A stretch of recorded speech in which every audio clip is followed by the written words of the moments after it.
les fans de dinosaures adorent les Jurassic Park et les Jurassic World, mais si nous les mettions ensemble, nous verrions qu'il y a une très grande différence au niveau des traits et aussi de la qualité. Mais aussi, sachez que les DVD n'ont plus du tout la même tête aujourd'hui, et ils sont plutôt concentrés sur les Jurassic World plutôt que sur les Jurassic Park. Et on oublie complètement les têtes d'origine des dinosaures.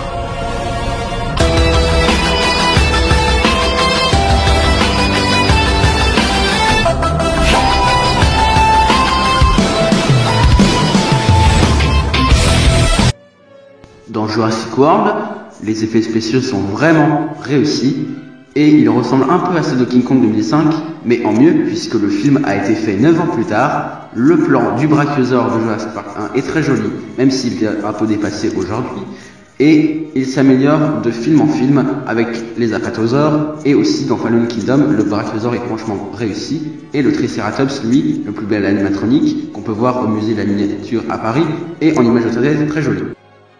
J'aimerais faire un point sur la mort du brachiosaure qui donne un point de plus à Jurassic World.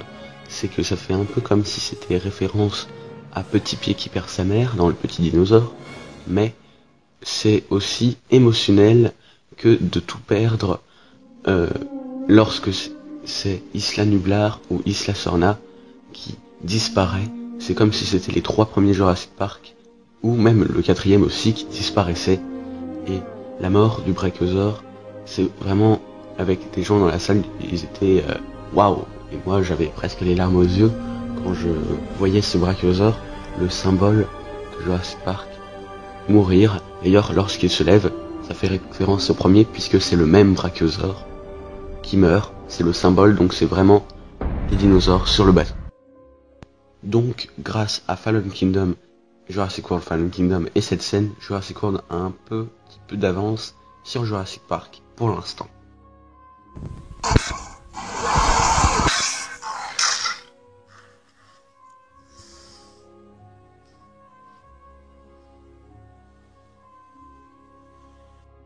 Alors dans Jurassic Park 1, les personnages sont plutôt bien, on s'identifie à eux quand on voit des dinosaures comme si c'était les spectateurs, puisque c'était la première fois qu'on voyait des dinosaures en image de synthèse, alors on s'identifiait à tous. Dans le 2, bon, ça va, il y a Ian Malcolm aussi, c'est pas mal. Dans le 3, disons que on peut s'identifier plutôt à Alan Grant.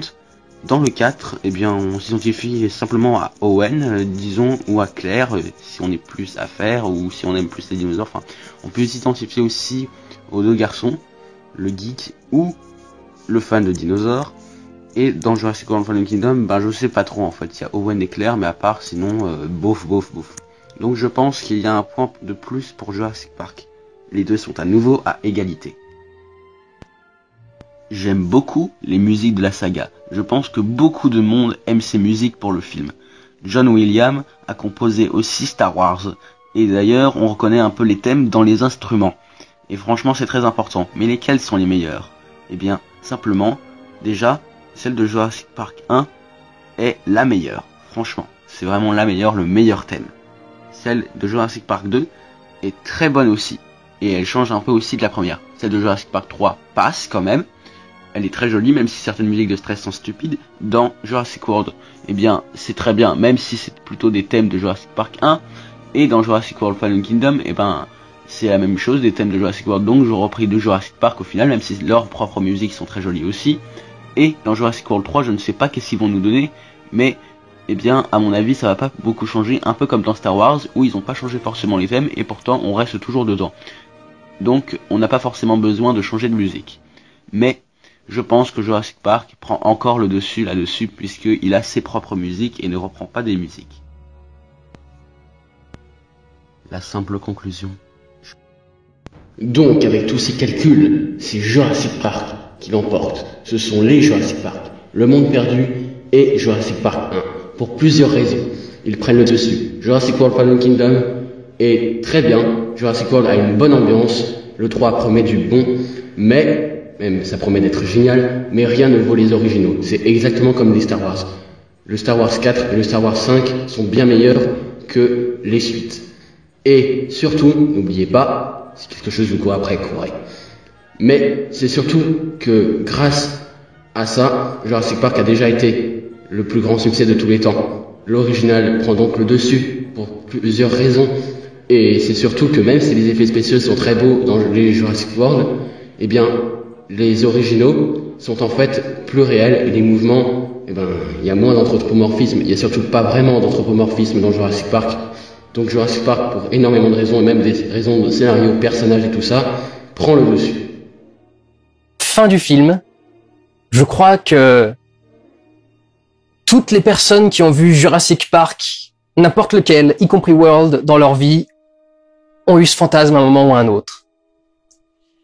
Et si vraiment ils nous vendent ça pour la 3e, je déclarerai officiellement Jurassic World comme la meilleure trilogie et nouvelle saga de cette décennie.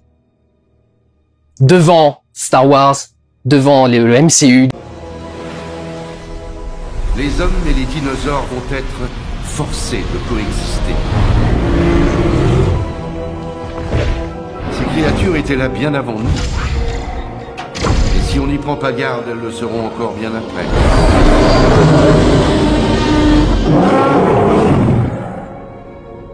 Nous allons devoir nous adapter à de nouvelles menaces insoupçonnées.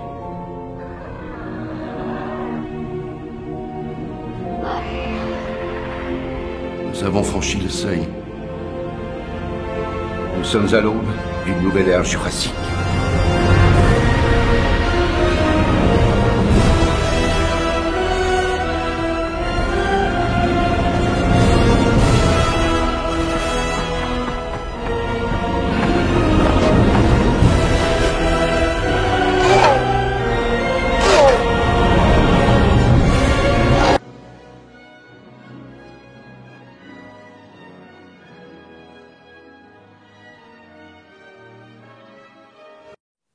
Donc, pour revenir à ce que je disais tout à l'heure, La Guerre des Étoiles, Un Nouvel Espoir et L'Empire contre-attaque, ainsi que Jurassic Park 2 et 1 sont au même niveau. Les originaux, les nouveaux, sont toujours et resteront toujours les meilleurs. Voici les vrais chefs-d'œuvre dinosauriens, les 3 vrais et seuls chefs-d'œuvre dinosauriens. Rien ne les égalise.